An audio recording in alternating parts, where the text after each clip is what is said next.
যদি নফস এমন হয় যার নফসের মধ্যে ইলম আছে, প্রয়োজন মতো ইলম আছে, 2 নম্বরে পুরা ঈমানও আছে, 3 নম্বরে ফরজ ওয়াজিবগুলো আছে, ফরজ ওয়াজিবগুলো আছে, সুন্নতগুলো আছে, নফলগুলো আছে, 4 নম্বরে কোনো গুনাহ নাই, চোখের গুনাহ নাই, কানের গুনাহ নাই, হাতের গুনাহ নাই, পায়ের গুনাহ নাই, লজ্জাস্থানের গুনাহ নাই, মাল কামাবার লাইনে গুনাহ নাই, মাল খরচের লাইনে গুনাহ নাই, সন্তানগুলো পালার লাইনে গুনাহ নাই, সন্তানগুলো বিয়ে দেওয়ার লাইনে গুনাহ নাই, কোনো লাইনে গুনাহ নাই। 4টা তার কাছে আছে, ইলম আছে, ঈমান আছে, আমল আছে, তাকওয়া আছে। এই লোকটা হয়ে গেল নফসে মুতমাইন্না।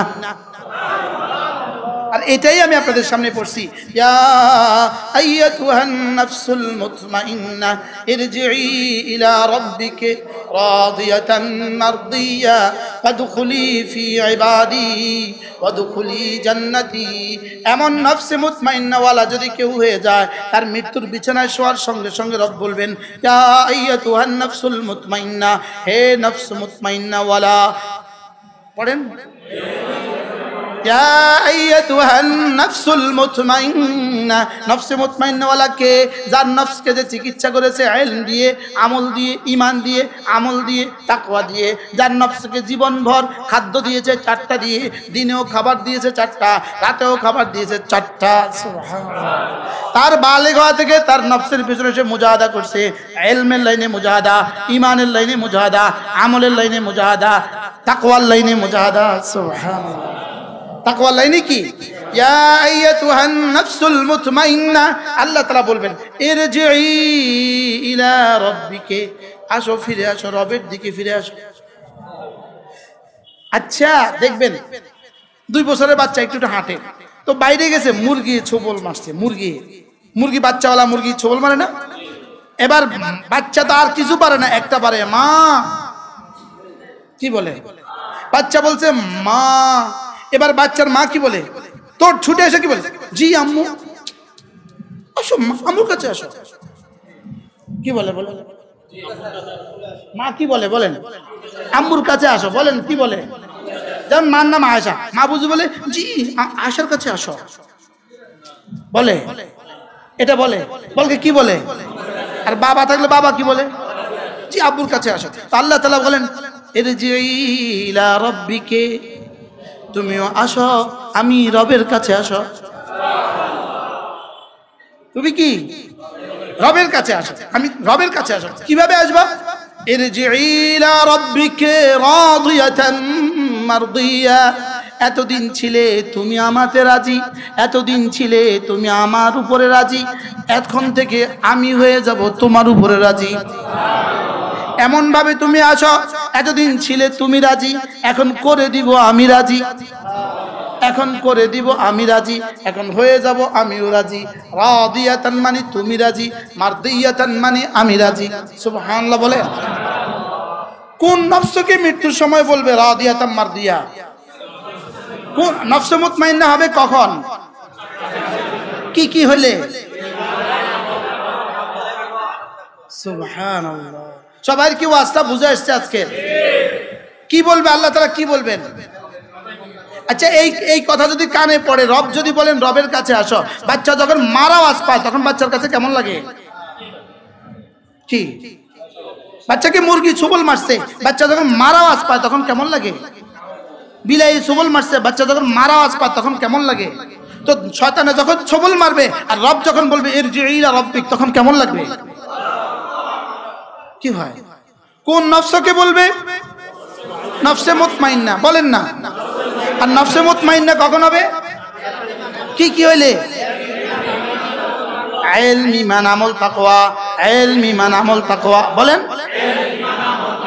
এই 4টা একসাথে শেখানো হয় মাদ্রাসায়। এই 4টা একসাথে শেখানো হয় কোথায়? সুবহানাল্লাহ। মাদ্রাসায় কি শিখায়?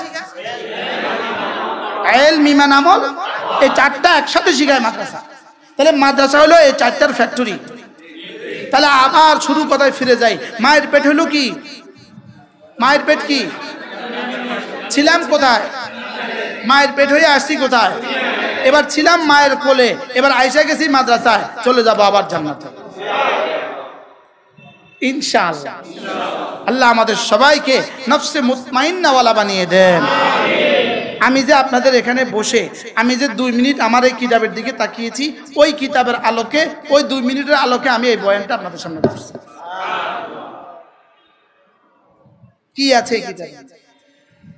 প্রতিটা পৃষ্ঠা দামি। এই কিতাবটার নাম আল ওয়াবিলুস সাইয়্যিব ফিল কালিমিত তাইয়্যিব। প্রতিটা পৃষ্ঠা দামি এই কিতাবটা। বিশ্ববিখ্যাত লেখক আল্লামা ইবনুল কাইয়্যিম আল জাওজিয়্যি আলাইহির রহমাতুল্লাহ লিখা আরবি ভাষায় কিতাব। এই কিতাব আমরা বাংলা করছি। আপনি যেই পৃষ্ঠা উল্টাবেন এই পৃষ্ঠা দামি, যেই পৃষ্ঠা উল্টাবেন এই পৃষ্ঠা দামি। আমি যে একটুখানি উল্টিয়েছি না, আমি বয়ান আগে দেখছেন না, একটুখানি দেখছি যে ওই দেখা ওই আধা পৃষ্ঠার বয়ান আমি আপনাদের সামনে 1 ঘন্টা করছি।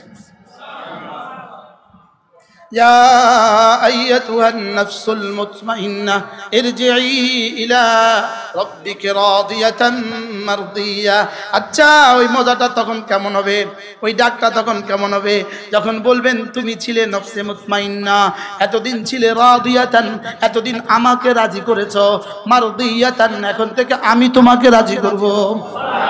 তুমি আমাকে রাজি করেছো 70 বছর জুড়ে, আমি তোমাকে, তুমি আমাকে রাজি করেছো বলবো না, তুমি আমাকে রাজি করার চেষ্টা করেছো, তুমি আমাকে রাজি করার চেষ্টা করেছো তোমার হায়াত জুড়ে, আর আমি তোমাকে রাজি করে ছাড়বো আমার হায়াত জুড়ে। তুমি আমাকে রাজি করেছো তোমার জীবন জুড়ে, আমি তোমাকে রাজি করে ছাড়বো আমার জীবন জুড়ে। তুমি আমাকে রাজি করেছো তোমার যোগ্যতা দিয়ে, আমি তোমাকে রাজি করে ছাড়বো আমার যোগ্যতা দিয়ে। তুমি আমাকে রাজি করেছো তোমার ঘরে থেকে, আমি তোমাকে রাজি করে দিব আমার জান্নাতে নিয়ে। উদখুলি ফি ইবাদি ফাদখুলি ফি ইবাদি ওয়াদখুলি জান্নাতি। আর যাদের কথা শুনে শুনে তুমি দিন শিখেছো, আমার ওই প্রিয় বন্ধুদের সাথে একসাথে মিলে যাও, একসাথে মিলে যাও, নবীদের তালিকাতে ঢুকে যাও, সাহাবীদের সারিতে ঢুকে যাও, সিদ্দিক আকবর যেই সারিতে দাঁড়ানো ওখানে ঢুকে যাও। ফাদখুলি ফি ইবাদি, আমার বান্দাদের তালিকাতে ঢুকে যাও, আমার বান্দাদের তালিকাতে ঢুকে যাও। বিয়ে বাড়িতে কেউ একা যায় না, কোনো বন্ধু বিয়ে বাড়িতে একা যায় না, নিজের শ্বশুর বাড়িতে প্রথম দিন কেউ একা যায় না। আল্লাহ তাআলা বলেন জান্নাতেও তুমি একা কেন যাবা, আমার যে বান্দারা জান্নাতে যাবে তাদের সাথে জুড়ে একসাথে চলে যাও। ওয়াসিকাল্লাযীনা ইত্তাকাউ রাব্বাহুম ইলাল জান্নাতি যুমারা, যারা না মুত্তাকি হয়েছে তারা দলে দলে দলে দলে একসাথে জান্নাতে চলে যাও, দলে দলে একসাথে জান্নাতে চলে যাও। এই কেউ কি পিকনিকে যায় কক্সবাজারে একা যায়? আজীব না, কক্সবাজার কেউ পিকনিকে একা যায়? তো আল্লাহ তাআলা বলেন জান্নাতেও তোমরা একা যেও না, দলে দলে চলে যাও, দলে দলে। ওয়াসিকাল্লাযীনা ইত্তাকাউ রাব্বাহুম ইলাল জান্নাতি যুমারা, দলে দলে জান্নাতে চলে যাও। এই দলের 1 নম্বর হবে সাইয়্যিদুল আম্বিয়া, 2 নম্বর হযরত আবু বকর, 3 নম্বর হযরত ওমর, 4 নম্বর হযরত ওসমান, 4 নম্বর হযরত আলী। চলছে চলছে চলছে, দেখতে দেখবেন একদিন দেখবেন ইনশাআল্লাহ কারিয়াম ইনশাআল্লাহ বলেন না ইনশাআল্লাহ, আমরা দলে দলে জান্নাতে চলে যাবো ইনশাআল্লাহ। আচ্ছা তখন কেমন লাগবে? হুবহু আমি যে এখন আপনাদের সামনে ওয়াজ করছি এবং আপনারা এই কথাটা শুনছেন, এই কথাটা হুবহু ওই সময় মনে পড়বে। সুবহানাল্লাহ বলেন।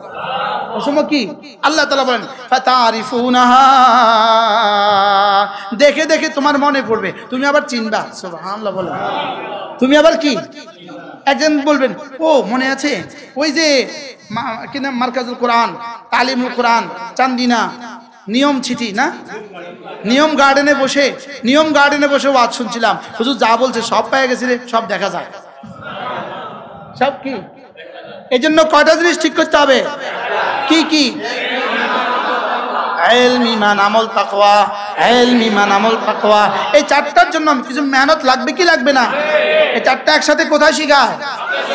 2 নম্বরে কিছু কিছু শিখায় তাবলীগ জামাতে, 3 নম্বরে কিছু কিছু আরো অল্প কিছু শিখায় এই মাঝে মাঝে এই মজলিসগুলোতে। তাহলে আমার জীবনকে আমি লাগাইতে হবে মাদ্রাসা, তাবলীগ, হক্কানি রব্বানি, আল্লাহ ওয়ালার সোহবত, এই 3টার সাথে আমার জীবনকে লাগাইতে হবে। 1 নম্বরে কি, 2 নম্বরে কি, 3 নম্বরে কি? হক্কানি রব্বানি উলামা ইকরামের কি মজলিস। এই যে মজলিস, আজকের 1 ঘন্টা আপনাদের কাছে কেমন লাগলো? হ্যাঁ, অনেক ভালো লাগছে কিনা বলেন?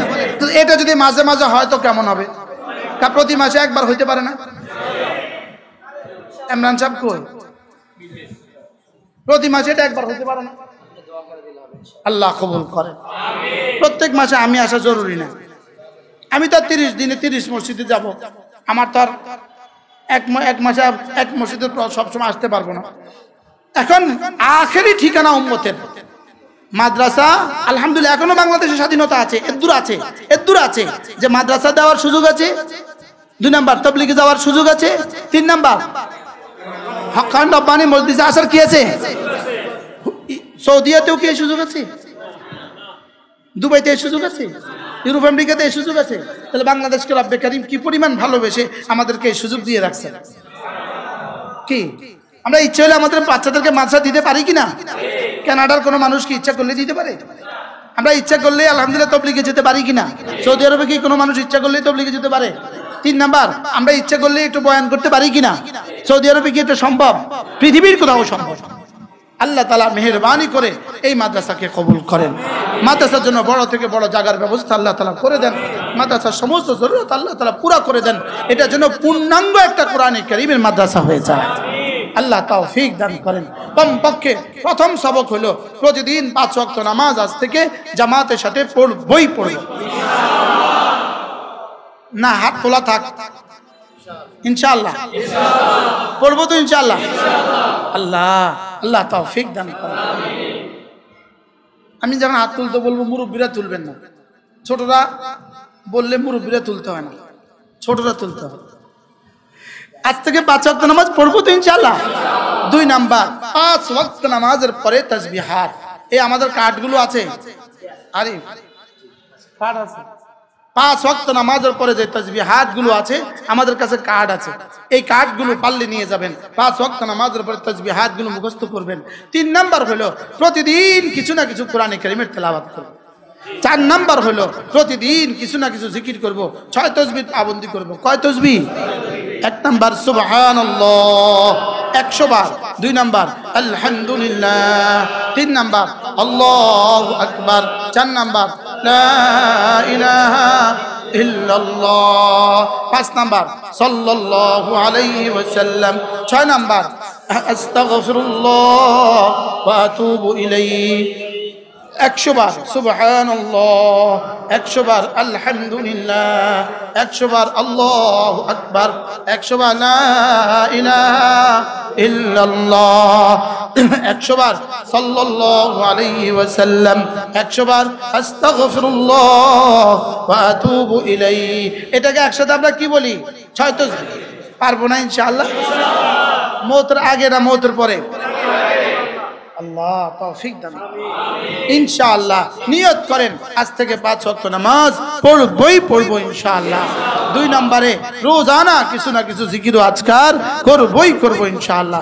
মাঝে মাঝে আল্লাহর রাস্তায় কিছু দান করবেন, মাঝে মাঝে আল্লাহর রাস্তায় কিছু কি করবেন? দান করবেন। আজকের বাংলাদেশে সবচেয়ে বড় দানের খাত হলো মাদ্রাসা, এবং শ্রেষ্ঠ দান বাংলাদেশে মাদ্রাসা। বাংলাদেশের মানুষগুলোর আর্থসামাজিক অবস্থানে মাদ্রাসাগুলোতে দান করার পরিবেশ যদি না থাকতো তো আমরা দিতাম কই? কি ভাই, আমরা দিতাম কই? আমরা কই দিতাম? আপনারা দিতেন কই? যারা দিতেন হ্যাঁ এটা দিয়া গাঞ্জা খাইতো। বাস্তব না বাস্তব? মাদ্রাসাগুলো হওয়ার সুবাদে আল্লাহ তাআলা আমাদেরকে দান করার একটা ভালো খাত কি করেছেন? সর্বশ্রেষ্ঠ খাত ঠিক করে দিয়েছেন।